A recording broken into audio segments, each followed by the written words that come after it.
Hello and welcome back to the Macca's Talk Hockey podcast, a podcast where me and my brother talk about English ice hockey and hockey. We are joined again by Dan. Thanks for joining us. No worries. Thank you for having me again. No worries. Have you got any drinks, lads? I've got the Pepsi Max, of course. No Nah, drinks. All I right, got so it's nothing. just me with my Pepsi Max. But yeah, we didn't have a podcast last week. I think both of you lads were busy, and we just couldn't fit it in. But we've got one obviously today, and we've also got an interview with Calum McGill, which we're doing on Wednesday, Charlie. So hopefully that will go ahead, and will be a good interview from Solway. But yeah, shall we just crack straight into it then, lads? I thought I'd start with the hockey news, and then we'll go with the results from this weekend, and then we'll look towards next weekend after the interview. So we'll go into the news first. The Link Centre is obviously still shut. Swindon have managed to rearrange a few more fixtures. And Aaron and Steve now are hoping to get the rink open by Christmas time, I think, Charlie. Was that what he said? I think they've got a plan for all 3 dates of December.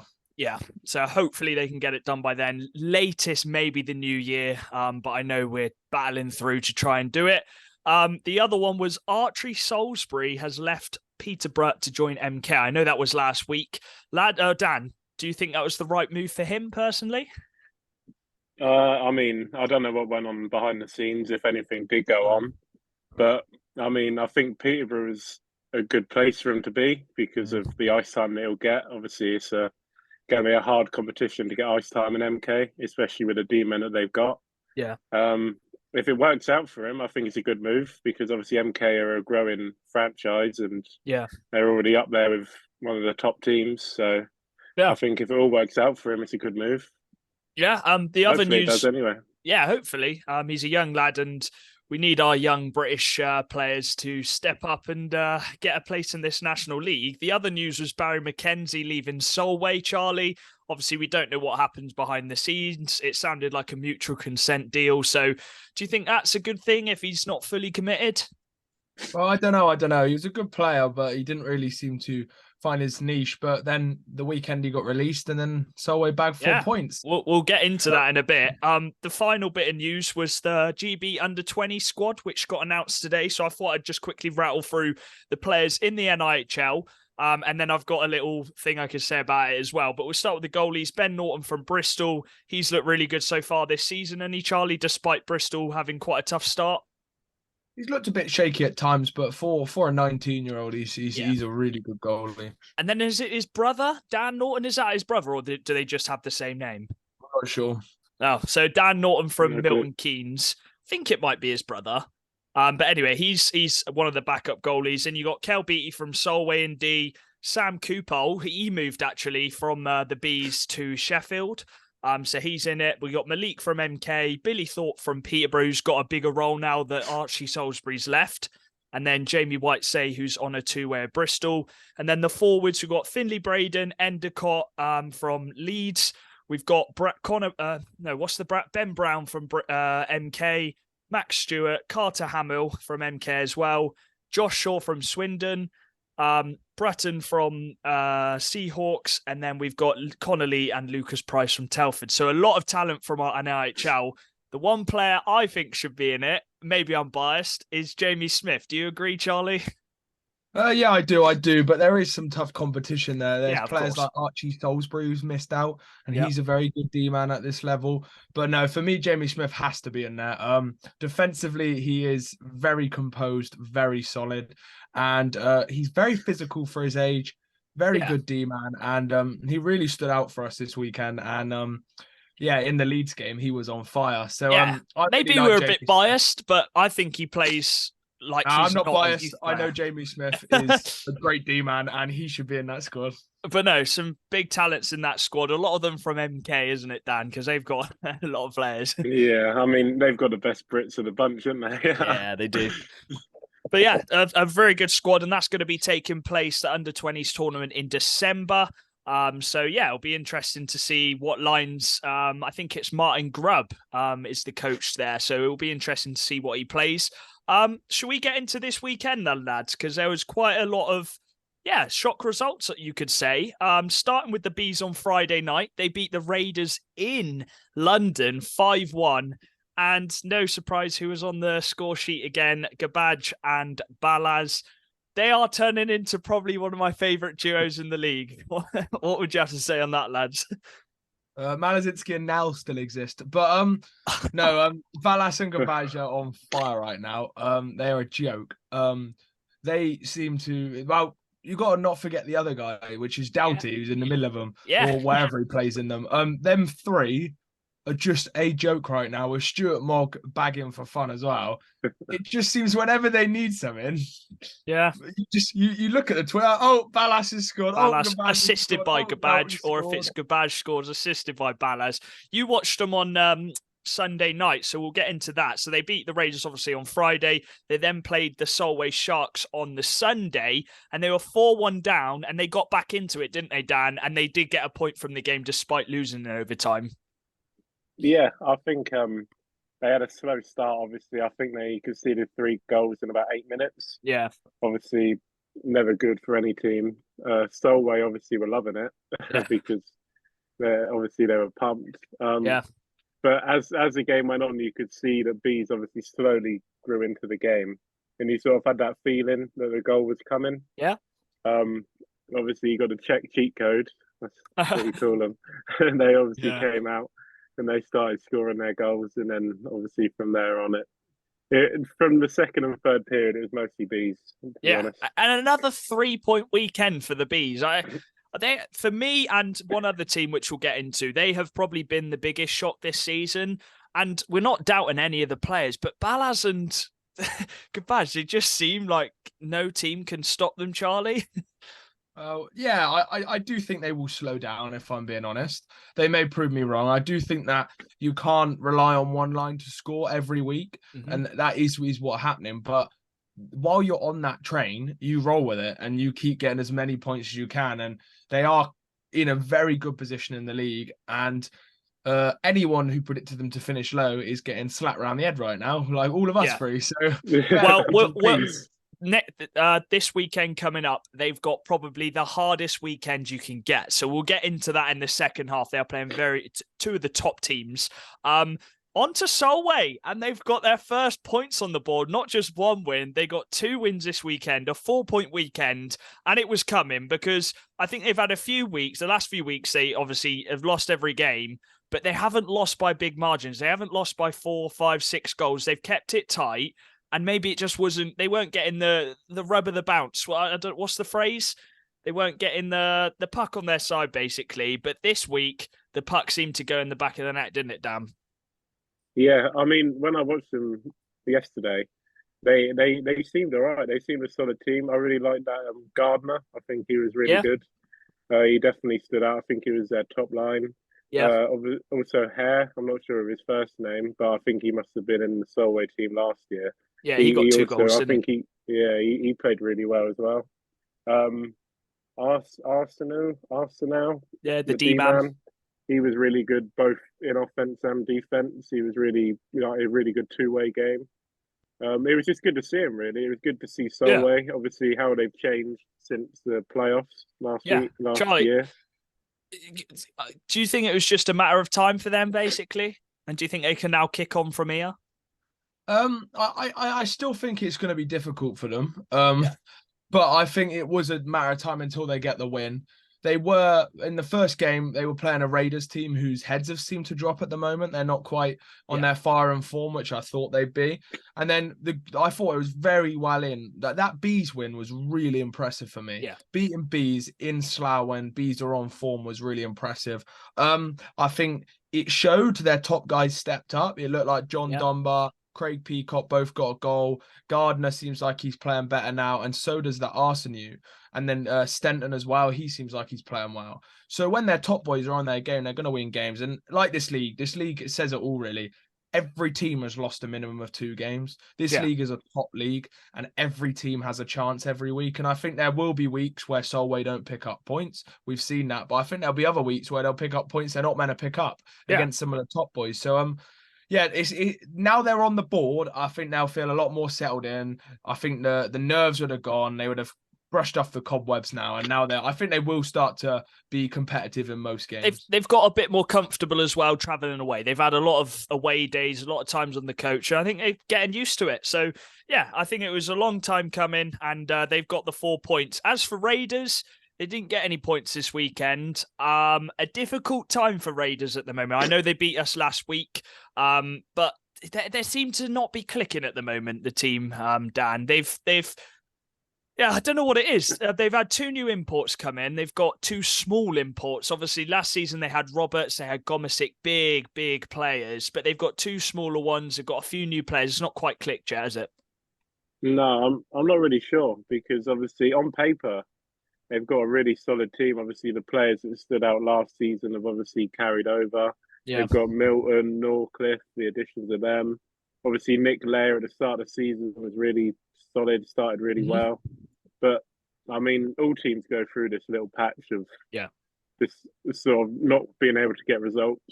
I don't think it will last for Raiders. No. They've still got this import come in yet, and he was quite a big piece to their puzzle. He was going to be that D man, and I think they're still trying to get someone in. Are they, Charlie?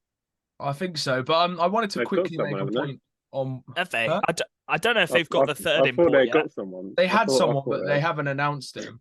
Okay. But the point I wanted to make, and I was speaking to my dad about in the car actually on the way back from Peterborough, was imports like Roberts, I think, are underrated in this league.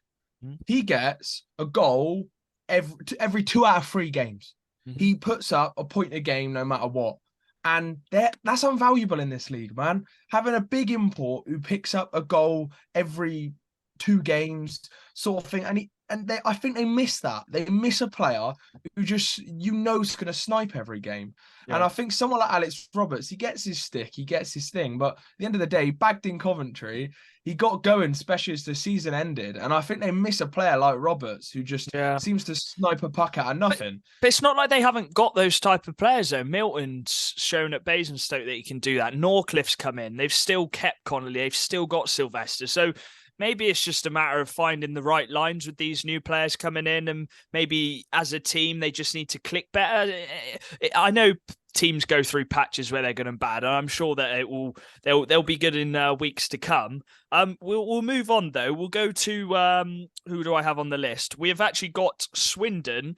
A mixed weekend. Well, it was actually, I'd say it's a positive. It was a really positive weekend. We had a massive win in Leeds, which we all went to. Dan drove up the 7-hour trip in the van. We were the first team again to beat Leeds in their own barn, and it was a fantastic performance, wasn't it, Dan, from an outsider point of view? Yeah, no, it was really good. I think the passing play in the offensive zone was really, really good. Yeah. Leeds did look a bit different because obviously I watched them the weekend before. Obviously, I watched them in MK, and they did look like a totally different team. But obviously, I think if other teams played Swindon that game, I think it would have been hard to beat them, to be fair. Yeah. They did play really well. Rennie stood on his head as well. Yeah. All 4 were really strong. All 4 lines just seemed to have a shift in that game. They just cancelled out the Leeds forwards. Kieran Brown, I know he scored, but he didn't get too much of a sniff at goal. And it was just a complete performance, wasn't it, Charlie? Every single player seemed to buy into it. We were a wagon this weekend. I'm so happy with these boys, man. Half of the team doesn't train. We have to go away every single week. A lot of the time we're doing 2 away games a weekend. And these boys came out this weekend losing a game by a goal and beating probably the best team in the league. Yeah. These boys worked hard, and a shout out to a player I thought had a cracking weekend, Russell Cowley. Russ Cowley, yeah. Oh my days, in Leeds, he was a joke. Took it back the years. He was going for everyone. Little snipe for the first goal, stick lifting everyone, and we had a great weekend. We really did. We did lose to Peterborough on the Sunday. I actually thought we were the better teams in terms of dominating a game. We had the better chances, but Peterborough deserved to win because they were more clinical than us, and they took their chances. They scored 3 power play goals compared to our 1 power play goal, and we had about 6 minutes power play time. So it was just about being clinical on the Sunday, wasn't it, Charlie? Yeah. Peterborough, it was a good game, man. It was a great game of hockey to watch. I wasn't the happiest with the reffing. I thought it was a bit inconsistent for both teams. I thought In the second period, the refs decided to call nothing. And then in the third period, they called everything. And so it's just the tempo of the game. They let it flow in the second, but they didn't let it flow in the third. But I'm not going to be like most fans and blame the game on the ref, because at the end of the day, we conceded 3 on a power play, and we only scored 1 on our power plays. I think we had 10 penalty minutes. Yeah. But we had a great game that game, and Aaron now was a joke on that Aaron game. was he had a really good weekend. Really and let's just talk about his penalty shot as well. Aaron, he has missed quite a few penalty shots in his time, but that one, he sniped it, crossbar in. I got it on record. If you haven't checked it out, go look at our social media or the Wildcats social media, because you can hear the satisfying ting in the video. It's one of my favourite sounds in hockey. You picked up on it as soon as I showed you, didn't you, Dan? Yeah, it's always the best. Always listening to it. But on to Phantoms. You hear it in the rink as well when it's all quiet. It was hear the ting. It was good. All the few Swindon fans who travelled as well. It was a really nice away day. Probably one of my favourite away days, actually. But I wanted to go on to that Phantoms import, Bjorken Nordstrom. Sorry if I've butchered the name. He looked quite good, didn't he, Charlie? Yeah, it wasn't bad. How can I describe? I think he is a typical Peterborough import. Yeah. He does his two-way game well. He's not going to pick up 100 points, but he's going to pick up over a point a game. He's going to do a really good job. And what they somehow end up doing is they turn imports who score 60, 70 points into 80, 90 point imports like South Kloski. And I can see already in this guy, he was good down the wing. He was quite physical. He was good on the draw. Yeah. And he just did a good job. They needed a player like him, definitely, for the depth of that team. Yeah. And then another player who did stand out, another player I wanted to give a shout out to, is Jarvis Hunt. He had a great game. He picked up 2 goals. He was on the draw, on the face-off against Glenn Billing, which isn't an easy guy to be against. And he had a great game. He's got a big role this season. And he was on the top line and top line power play. And he was great in front of the goalie. And he had a great game. And I thought he's developing really well as Jasper Foster. And as Slava always does, he develops youngsters really well. He gives them the opportunity, and you can see that with Jarvis Hunt this season. He's getting a really big opportunity in that role. And just one thing on that Nordstrom as well. He's 6'7", 6'8", but he's got really good hands. It's not like he's slow, but he's really quick with the puck. So I think he can catch a lot of goalies off guard, and he caught Mar off guard with that goal as well. Shall we move on to Milton Keynes? They got the 4-point weekend. Comfortable victories in the end. 6-0 on the Saturday and 6-2 on the Sunday in Bristol. Their line of Venus, Lawrence, and who's the other one? Venus, Lawrence, and Herman. It's just a joke, isn't it, Dan? Yeah, I mean, look at it on paper, and it's already a joke. Look at it on the ice, and it's even more of a joke. Yeah. They're really fun to watch. Yeah, they are. I mean, Herman's unreal. I really like watching him. The way he just holds the puck and just pretty much just does what he wants on the ice. It's so satisfying to watch. He's obviously, I wouldn't like to watch him if I was supporting a team this season, but if he was against me, I would like him a lot. It was a good rebound from the week before, because we didn't do a podcast last week, but MK lost 9-1 against Leeds, which was a shock. I think it was a shock they lost 9-1 the season before as well. For some reason in Leeds, they liked the score 9-1 against them. But it was a really good rebound weekend for them. And Dylan Lawrence, he got our player of the week. I still need to post that, actually. He was fantastic this weekend, wouldn't he, Charlie? Yeah, he was good against us. His release is naughty and he's rapid. So yeah, MK doing what MK do best, and that's win games. They're going to do that a lot this year. Yeah, they are. The other game, which was probably the game of the season, the weekend, Telford 5-2 down against their Seahawks, coming back 5-5 and winning in overtime. They've been very surprising this season, considering they haven't had a full roster. They haven't had all their imports come in. They've had problems off the ice as well. Charlie, how impressive have they been? Yeah, Tom Watkins is the man. He really is. We predicted them to finish 8th, didn't we, me and Dan? And we said that was down to Tom Watkins. And this is what I don't get, right, is they're missing half a squad. And they're beating the best team in the league. Like, it's crazy, the National League. There's 6 guys out last Sutton's got to be back soon, though. Yeah, there's 6 to 7 guys out against the team which has only lost 1 game in overtime to Telford. and they were 5-2 down, and then they go beat them in overtime again. It's unbelievable. And then one thing I thought was quite cool is they got a power play with 3 minutes to go. Yeah. Tom Watkins, timeout, scores 30 seconds later. Yeah. Like, the guy is on it this season. And I think Telford had a bit of a relax last year. They didn't quite click. Their power play's been really good this season. And then guy you said who was the ones to watch for them, the Scottish fella. Ferguson. Yeah, he scored the overtime winner right now. And then the guy who seems like he's on smoke, and I can't wait to watch Telford actually. Mitchell King, Rhodes Mitchell King. He seems like the D man who's on the top line power play, top line PK, top line. He's their guy this year, and he is definitely raking in the points. Yeah. I'm interested to see how Telford play, because we haven't actually played them so far this season. So yeah, they're probably one of the teams which we haven't seen and I'd love to watch. The other scores as well, Sheffield got shut out on the Sunday to Leeds. Leeds, I think, just took out all of what happened on Saturday on Sunday because they had a back-to-back home game. Second shutout this season for Gospel, Dan, and we're only 4 weeks in. Yeah, I mean, we said it, didn't we? We said it. He's the hot goalie. He's the one that's going to be winning games for Leeds. Yeah. Obviously, you got Kieran Brown at the other end scoring a hat trick. Yeah, another helps, one.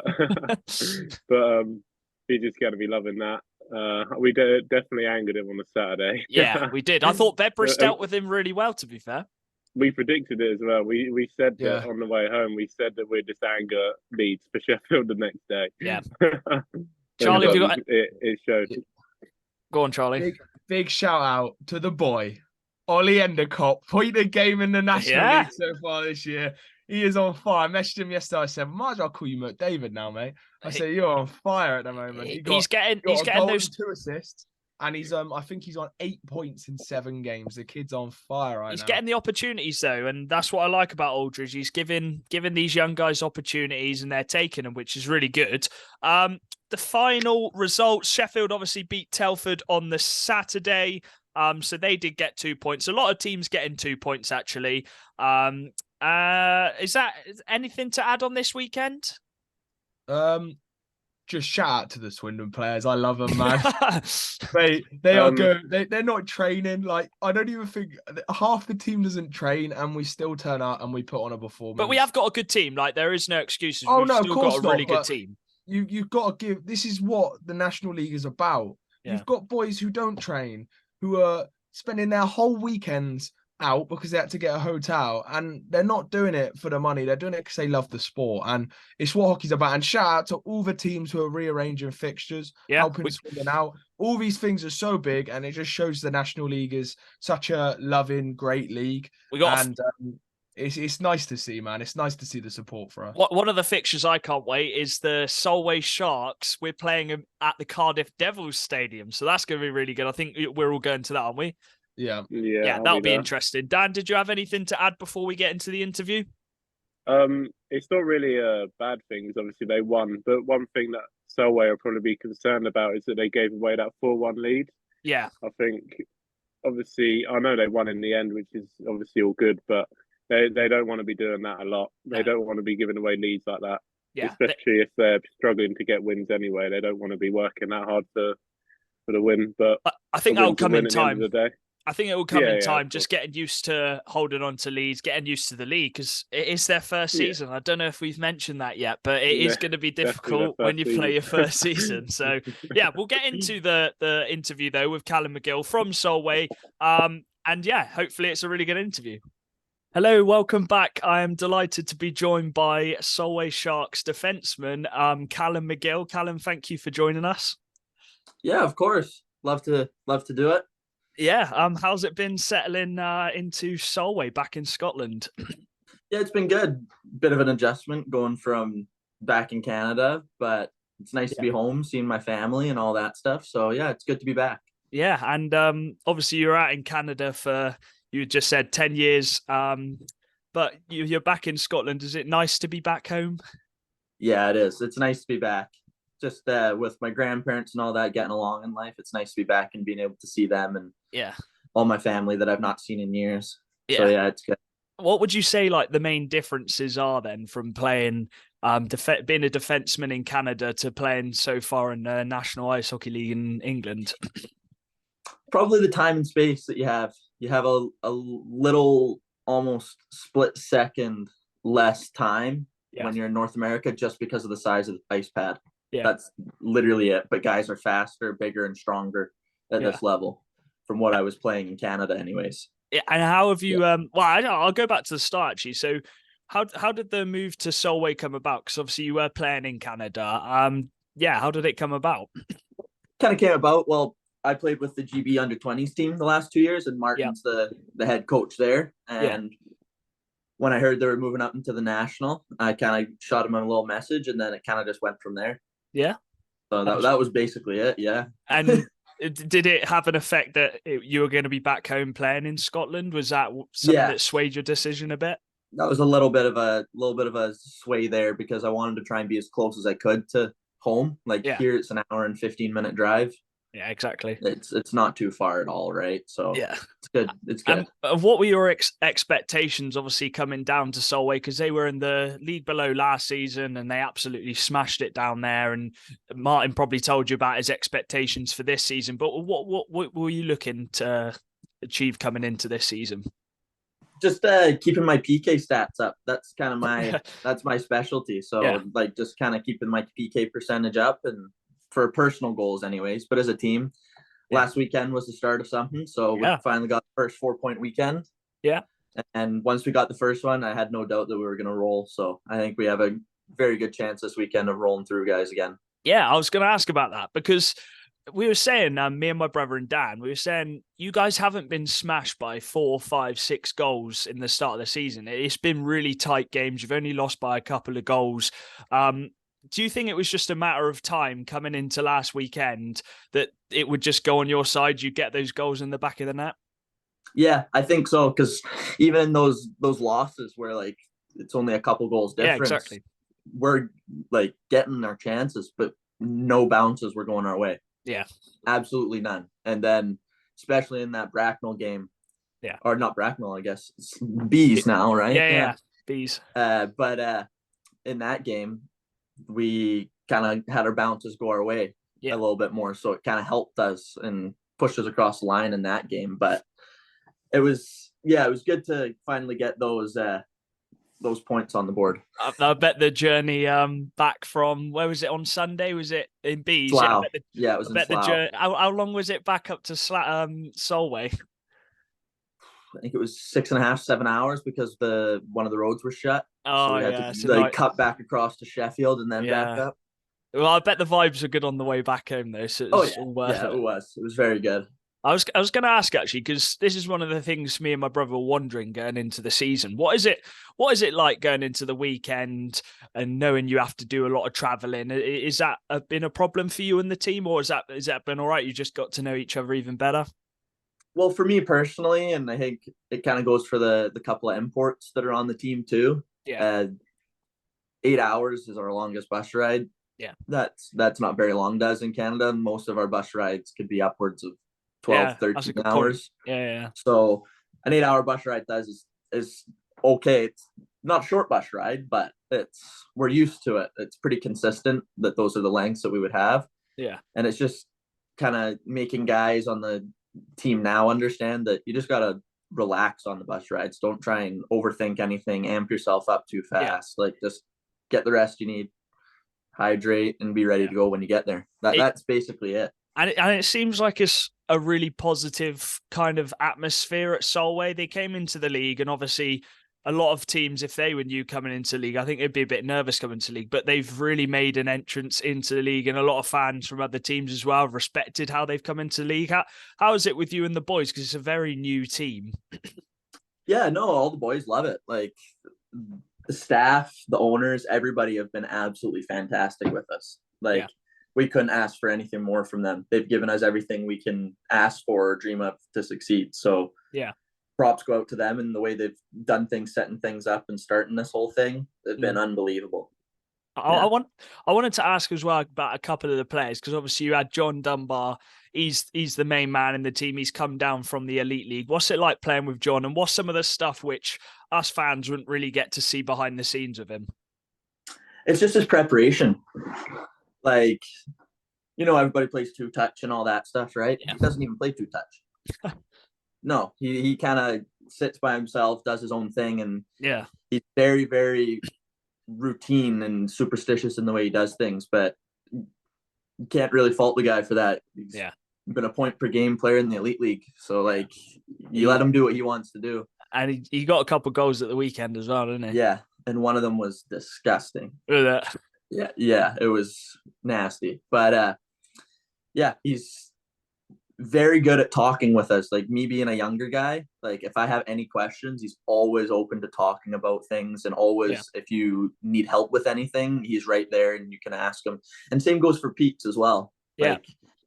Like both of them are really good that way, and they just want everybody to succeed as a unit. They like, even what Peaks and Dunny were saying, were like in the room was, we don't care if we get points or anything like that, as long as we win. Like they could care less if they get, say, 80 points in a season or whatever, right? As long as we're winning. Because everyone has their different roles, don't they, within the team? Exactly. And yeah, that's basically it. I was going to ask as well, because what's it been? You said you played under Grubb with the GB, and we'll go on to that in a minute. But what is he like as a coach? Because he has won a lot of trophies with Solway. He does all the way from the youth systems all the way up to the main team. He does stuff with GB as well. Just talk us about Grubb, because he is one of the top coaches in England. Yeah, no, he's an amazing coach to play for. He gives you that little bit of freedom when you need it and when you can take it, but he cracks down on things when he has to. He's a very good coach. He has very good systems in place, and like our practices are very systematic based. He really likes to do our walkthroughs and all that stuff, and he is a very, very good coach. So what are the kind of stuff that he was saying after the first few weeks? So I'm sure it was quite frustrating not being able to get those points on the ball. But as we were saying earlier, it's not like you were putting in bad performances. It just wasn't coming on your side. What kind of stuff was he saying to the boys, even though you were getting those losses?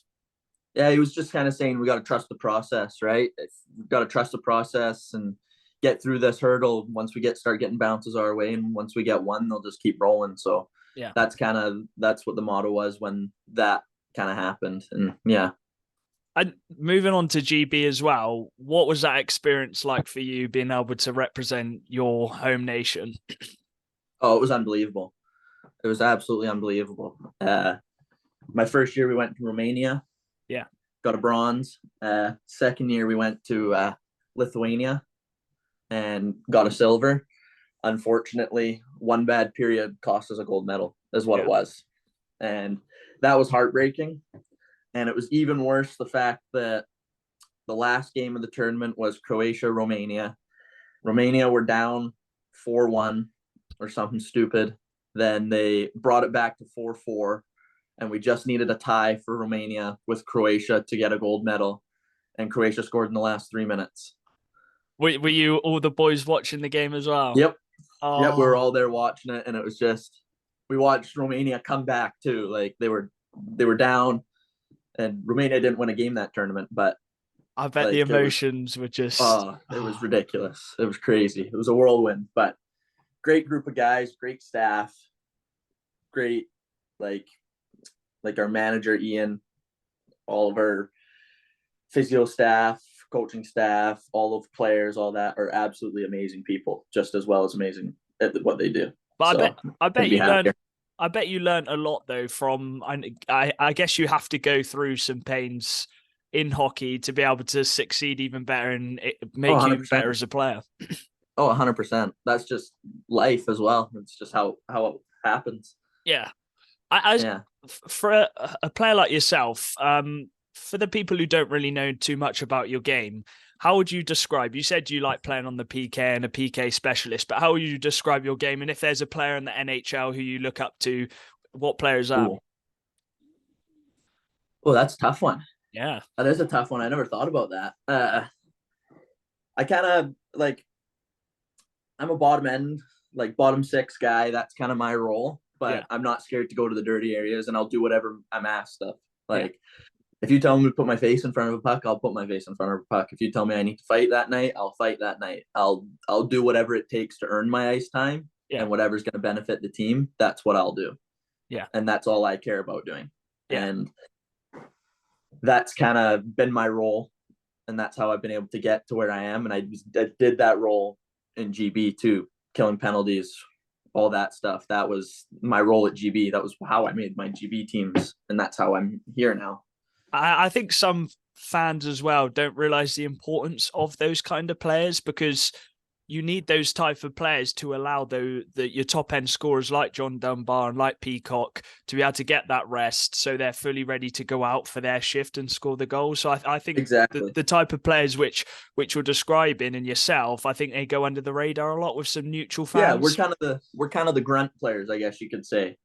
We kind of just put in what we have to and kind of take the pain to let our high end guys go out there and score, right? Like, and you've had a couple of fights this season, haven't you already? I've only had one. Yeah. Oh, you've had one fight. Far. Yeah, only one so far, but probably some more eventually. Yeah. Is it a bit different in Canada though? Is there many fights in Canada, or is it more focusing on the actual game itself? No, there's still quite a few. Like where I was playing junior in Canada, I think I had 5 last year. Yeah. So, but you can only have 5 a season before you start getting suspended. Yeah, because it's junior hockey still. So everybody's under 20. Yeah. So once you say your 6 games, 1 game, 7th game, 2 games, and then keeps doubling for that. So kind of people don't go past 5. Yeah. But I think the rule here is you're not allowed 2 fights in 1 game. Is that the rule? Yeah, so you can just have a fight a game, but you can't have 2 in 1 game. You can't have 2 in 1 game. Exactly. I wanted to ask then, let's go on to Canada then. So how did that come about? Because you must have been quite a young hockey player. Was it always a dream for you to go out and play in Canada? Well, yeah, it was always a dream. But kind of what started it was, so I guess I could really give you the full story. Yeah. I moved to Canada when I was going into primary 1. Wow. Okay. And then because my older brother was a goalie, and he got offered to go play at the Okanagan Hockey Academy in Penticton. In Canada. Wow. In Canada. Yeah. So my whole family moved over. Then after that, my brother went and played a year of junior in states, and then a year in Minot State at university. Yeah. Then he decided that wasn't his thing anymore. Excuse me, dropped out, and then we all moved back to the UK. Oh, okay. Spent time in the UK. Grew up playing I played pre-novice in Canada and that growing up. Yeah. And then once I came back, I was in under 10s here. Played under 10s, under 12s. Then I moved back to Canada. You moved back to Canada. Yeah. With my brother and my dad, and then been there ever since. And then you started playing in the OHA in Canada as well. Yeah, I played at OHA my 15 and 16-year-old year. Yeah, I believe. Yeah. And you scored quite a few points in there. Was it a high scoring kind of league? Because I know the Okanagan League in England was quite a high scoring league as well. Yeah, no, it's a pretty good league. Yeah, no, it was a good time. It was amazing facilities, amazing training regiments, and all that stuff. You couldn't really ask for anything better as a 15, 16-year-old going to high school, where you don't really go to school. You kind of leave at lunch every day and you go to the rink and get credits for school for going to the rink and going on the ice and working out and all that stuff. So no complaints. And it's an experience with which a lot of, I guess, players in GB just can't afford and can't 100%. Go out there. Yeah, it is. I was really lucky to get the opportunity to do it. And I'm grateful for my dad being able to put me through it. And it's only helped me get to where I am. What's it been like then? Because I wanted to ask this about, you played some really good rinks in Canada, and then last weekend you're at a rink in Slough. Were you ready to play in those type of rinks, really small rinks? Oh yeah, I was ready to get to play in those types of rinks. Like I grew up playing in Air Ice Rink, the Magnum, Auchenharvey, like all those kind of rinks. Like I'm used to them. But it was my first time at Slough's Arena. It's my first time to almost every arena in the National League, but besides Sheffield. Oh, yeah. Sheffield's the one where they had all the youth tournaments, isn't it? Exactly, yep. That's what I was just gonna say. That's what I remember playing in it. Yeah. Well, we also had like GB camps there.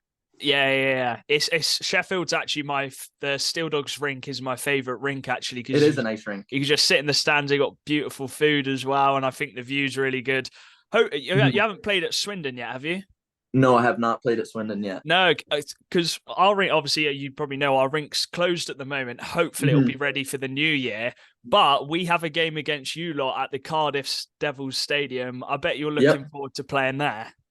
Definitely. Yeah. Very much so. That'll be good. That'll be very good. It'll be I'm excited to watch Wildcats at Cardiff. That'll be very good. But hopefully we can get our rink back because I miss the home games as well. It's your home. Yeah, it's your home. Exactly. And like us as players, it's our home away from home. Yeah. And that's where we spend so much time of every day.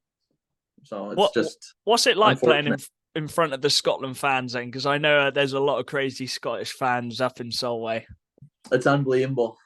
They're like a sixth player. They're unbelievable. They're very loud, very proud. I bet it was absolutely buzzing on Saturday night as well. It was buzzing, so loud. We were just like, they help you so much. They lift you up. Even in the games where we weren't doing our best. Yeah. They helped us more than I think they know. Like, I think that's massive.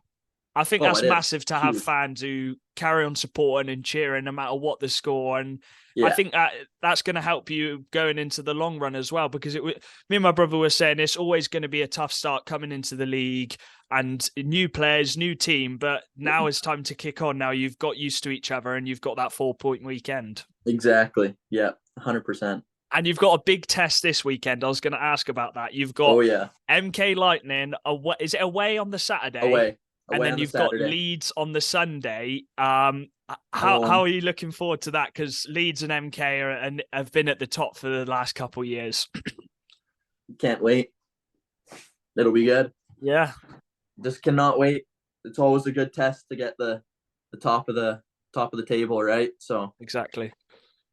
Let's see what we can do. That's all I can say. We'll finish off the interview then by, what's your message to the Solway fans and the fans around the league about Solway who don't really know too much about them? Well, for the Solway fans, thank you for everything. Keep supporting us. Get down to the Shark Tank this Sunday. It'll be a good one against Leeds. For all the other fans around, hey, good luck this year. That's all I can say. Let's just go with that. Hey, you've got I'm really happy for you guys getting that 4-point weekend, and I'm looking forward to hopefully coming down in Solway because I think we've got you on a double header there. So we'll have to catch up when we get there because I know they've got the bar upstairs after the game as well, and a few of the lads go up there. So that'll be good. Yeah, basically the whole team goes up there. Yeah, that'll be good. I appreciate you hopping on, and we'll see you up in Solway, Callum. Sounds good. Thank you. Thank you. Hello, welcome back. Thank you very much, Callum, for the interview. We appreciate you hopping on. Hopefully it was a good one. Let's look ahead to this weekend then, lads. So starting with the double header, Bristol have got us twice at their place. So we're playing a home game at Bristol. A very big weekend because the games we have against them at their place are normally really close, aren't they, Charlie? Yeah, they're normally really close, but this is an important weekend to get 4 points for both teams. For both teams, because Bristol struggled as well. Both teams, but from a Swindon fan's point of view, we need the 4 points this weekend. We're going to have lots of games in hand at Christmas, and every single point is vital going into this season. Yeah, and it's going to be a battle. It's going to be a war.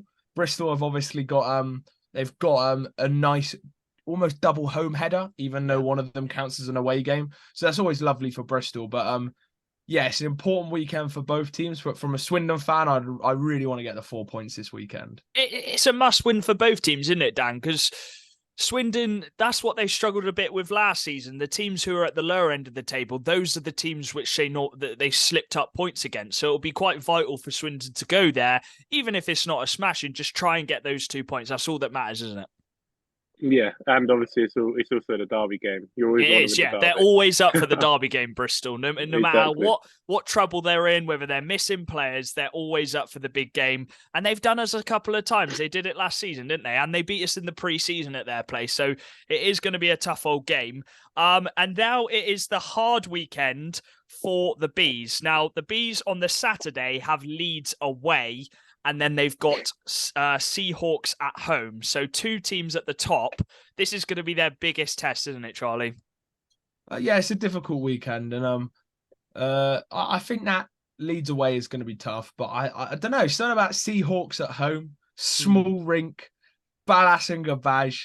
I'm feeling a 4.9 for Ballas on that game. I don't know. I don't know. Ballas masterclass.